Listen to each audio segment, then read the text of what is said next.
Welcome back to Unlimited. The Tampa Bay Lightning have taken a 2-0 series lead over the Montreal Canadiens in this year's Stanley Cup final. Before we get started, make sure you guys subscribe to the channel. Give the video a thumbs up as well, doing a reaction after every Stanley Cup final game. So yeah, in this one, final score 3-1 Tampa Bay. And I got to say, Montreal did play a lot better in this one. They controlled more of the play. And the shots definitely speak for themselves. Over 40 shots in this one for Montreal. They were crushing them in shots. Like, I think if you look in the second period, like they almost had 25. Tampa Bay had less than 10. So they were dominating play, but at the end of the day, they just weren't able to bury any, except for one on Andrei Vasilevskiy. So you can look at all the underlying numbers, and people are saying that it's a statement game for Montreal, saying that they can at least compete with the Lightning. But at the end of the day, you didn't win, and you find yourself in a big hole now, down 2-0. You are heading back home, which is a good thing. You know, maybe you take care of business there, but it's tough to see that happening right now with Tampa Bay playing well, and Vasilevskiy, I guess, playing so well. So it's going to come down to if Montreal can actually bury some goals on him. But they did play a lot better. They were, it looks like they had more of their legs today. They were faster out there.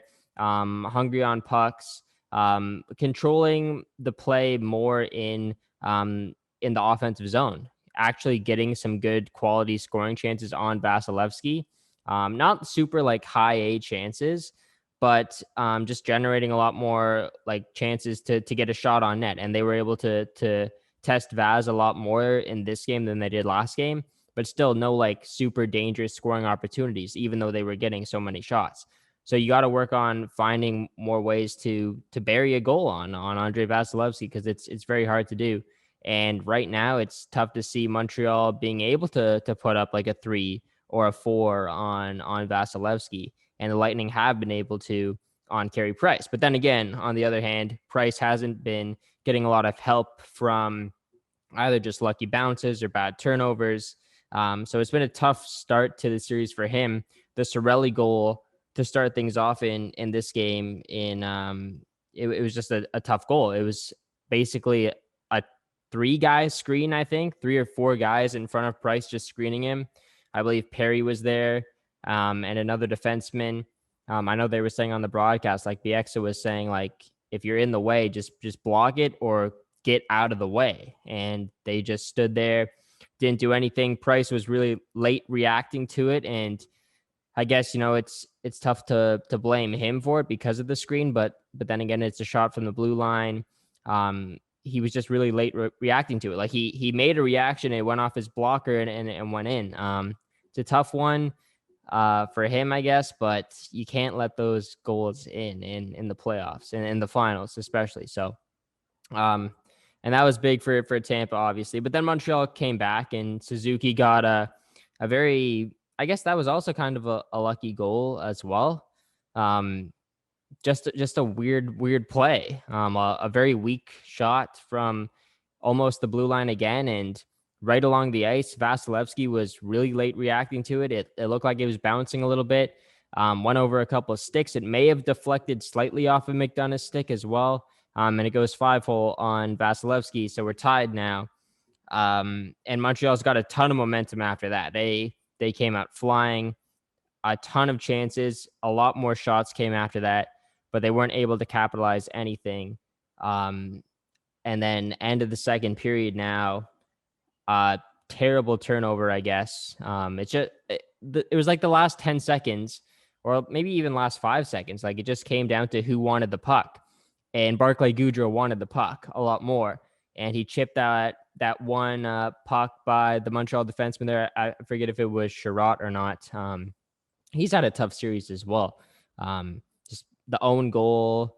I think he was a -2 in game 1, but he really should have been a -3. He was on the ice for a goal that he scored, actually. So he was on the ice for 3 Tampa goals. And then this one, he was on for 1 or 2.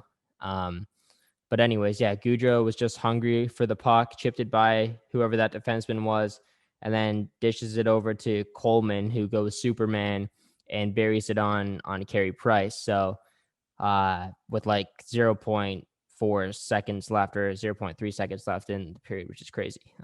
So that's a huge momentum shift going into the third. And then the Andrei Palat goal to really cap it off. And it was a poor turnover by Joel Edmondson that caused that. And Palat was just able to shoot it on net. It deflected off Price's pad and in. So it's 3-1 at that point, and it was late in the game. It's like, I don't know how many minutes left, but pretty late. Montreal was playing well too. Then it was looking like they might have been able to tie it up if they got a goalie pull potentially and got their setup going and kept the pressure on. But that one just sucks the life out of you, and it's the dagger, and it's 3-1 now, and they couldn't really generate anything after that. Tampa Bay had a few chances at the empty net as well, but it ends up being 3-1, and yeah, you're down 2-0 now. So this is not what the Montreal Canadiens wanted. But then again, it's not really a series until somebody loses on home ice, right? That's the saying. So Montreal really has to take care of business at home. Like, I don't even think a split is sufficient enough for Montreal. You have to win both games on home ice. You don't want to go down 3-1 against Tampa, giving them 3 chances to win the Stanley Cup. Like, it's Tampa Bay. They're gonna get it done. They're not gonna pull a Toronto Maple Leafs. The Lightning know how to win. They're gonna end the series as quickly as possible. As soon as they get that third win, you would think it takes them 2 games maximum to do it. They wouldn't push it to a game 7 for sure. So it's big. Montreal's got the crowd there, even though it's not a full house or even 50%. It's only 3,500, but 3,500's got to feel like 35,000. So, yeah, the fans are going to show up for that one, obviously. Montreal's going to need them. They got to bounce back. They got to get to Vasilevskiy somehow. Price has to stand on his head because he hasn't had the best start to this series. A lot of things are going to have to go right. It's tough to see it right now, but you never know. Don't count on Montreal. Do not sleep on Montreal. They need a big performance in game 3, and you can't focus on the rest of the series yet. You have to focus on game 3 and having a good performance there and getting the win, and focus on the first period. Make sure you have a good first period. I think we showed there was glimpses for sure of Montreal, obviously being the more dominant team, and that showed on the score, not on the scoreboard, but on the shot clock.